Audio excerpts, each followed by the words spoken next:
독일이 왜 이래? 쓸모없는 존재 됐다? 야, 천하의 독일이 무너졌다는 뜻이에요. 실질적으로 독일의 경제 성장률을 보면 2024년 2분기 마이너스 0.1%입니다. 마이너스예요. 1분기는 그래도 0.2% 지켰거든요. 그런데 쭉 앞으로 내다가 보면요.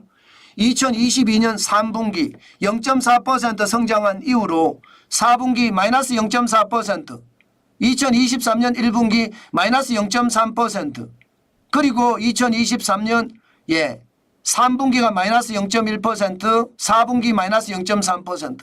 최악이죠. 사실 유럽의 경제는요. 독일이 끌고 간다. 이렇게 얘기해도 틀린 말이 지금까지 아니었습니다. 그만큼 영국도 힘들죠. 이 그리스도 힘들죠. 남부 유럽은 지금 이탈리아, 스페인, 포르투갈 할 것 없이 경제가 거의 망한다 이렇게 이야기할 정도로 어려웠습니다. 프랑스는 그러면 경제가 좋으냐? 프랑스도 진통을 겪고 있는 게 사실이거든요. 그래서 독일이 유럽 경제는 끌고 간다. 영국이 빠져나가고 나서는 특히 영국이 블랙시트 되고 나서는 그만큼 말입니다. 독일의 경제가 중요했거든요. 그런데 독일이 지금 다 망치고 있습니다. 유럽을. 실질적으로 유럽의 경제 성장률은요. 2분기에 0.3% 성장을 했습니다. 독일이 마이너스 0.1%인데 독일이 만약에 플러스로 성장했으면 유럽의 경제 성장률은 이게 0.3%가 아니라 0.5%도 성장할 수 있는 것 아니겠습니까? 유럽이 깨어난다 이렇게 이야기할 수도 있는 거예요. 그런데 유럽이 깨어난다 이렇게 이야기하기가 굉장히 힘들게 됐습니다. 독일 때문에. 그러니까 독일은 유럽 언론들이 독일이 왜 이래? 옛날에 말입니다, 여러분. 그리스를 두고 그랬잖아요. 유럽의 길이나가 유럽의 문제아가 됐다. 그 말 많이 썼던 거 기억나시죠? 그리스 때문에 사실은 남유럽의 재정위기가 동시에 터졌다. 이 말도 아시잖아요. 또한 영국병이라는 것은 옛날부터 있어 왔습니다. 요람에서 무덤까지라는 복지제도가 워낙 잘 돼 있어서 사실은 영국을 침몰시켰거든요. 그게 영국병이라는 말로 계속 우리들에게 회자가 됐었습니다. 그런데 지금 이 상태라면 독일이 말입니다. 이제 쓸모없는 존재가 됐다. 유럽 언론들, 독일 언론들이 그렇게 기사를 쓰거든요. 그 정도로 상황이 좋아지지 않았다. 이런 얘기입니다. 저는 이것을 보면서요. 어떻게 생각하면 우리에게는 호재다 이런 생각도 듭니다. 호재다. 왜? 독일이 유럽 경제를 장악하면서 독일에서 만든 상품들이 유럽 각지로 수출이 돼서 소비가 됐는데 지금 독일이 쓸모없게 됐으니까 우리 입장에서는 수출할 기회가 굉장히 많이 늘었네 이렇게 생각할 수 있습니다. 그러나 이것도요. 우리 생각이지 사실 안을 들여다보면 아니에요. 중국의 저가 상품이 유럽을 휩쓸고 있기 때문에 독일이 최악의 상태를 맞고 있는 겁니다. 전기차만 하더라도 독일 전체 시장이 아니라 유럽 전체 시장을 놓고 보면요. 중국산 전기차가 11%나 차지합니다. 11%. 중국산 전기차가. 대한민국의 어떤 자동차가 유럽 전체에서도 시장 점유율을 따져보면 훨씬 낮거든요. 중국보다. 중국이 그만큼 말입니다.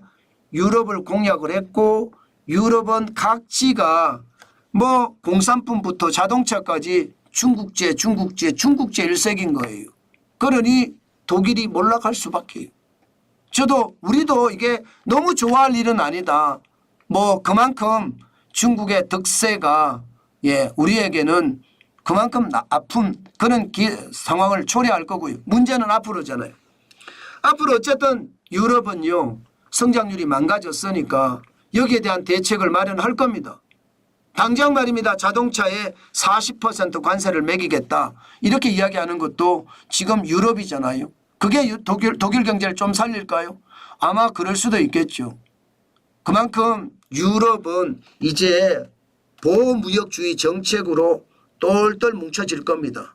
그러면서 유럽이 더 어려워지고 우리 경제도 유럽에 수출하기가 만만치 않아질 거예요. 유럽이 3대 시장이잖아요. 중국 시장이 1대 시장, 미국 시장이 2대 시장, 그리고 유럽 시장이 3대 시장이잖아요. 점점 유럽 시장은 어려워질 거고 동남아 시장이 우리한테는 3대 시장으로 올라올 겁니다. 그러면 유럽이 어떻게 하면 우리가 좋아질 거냐? 이제 금리 문제입니다. 금리. 유럽의 금리를 언제 인하할 거냐? 원래 7월에 인하할 거다 예상은 했었어요. 물가가 안 떨어지니까 인하를 못했습니다. 지금 보시다시피 유로존의 6월의 소비자 물가가 2.5%, 목표 물가는 2%인데 2%보다 한참 높죠. 2022년 10월에 10.6%보다 낮아요. 그러나 2.5%도 많다예요. 이제 앞으로 유로존이 그러면 금리를 언제 내릴 것인가? 지금 7월 18일에는 4.25%로 동결을 했습니다. 이제 앞으로 내리겠죠. 아마 8월에 내릴란지 9월에 내릴란지 우리가 두고 보면 알겠지만 중요한 것은 금리를 내려서 이게 소비를 더 진작시키면서 돈을 풀면 과연 유럽이 지금 경제가 올라갈까요? 그러면 독일이 풀릴까요? 글쎄요. 아직까지는 글쎄요. 중국의 저가 상품이 유럽을 완전히 침투하고 있기 때문에 이거 쉽지 않다가 시장의 예상입니다. 우리도 마찬가지입니다. 유럽은 계속 더 보호무역주의가 강해질 거고요. 그렇게 되면 중국산이 판매 못하는 만큼 우리도 고래싸움에 새우등 터진다고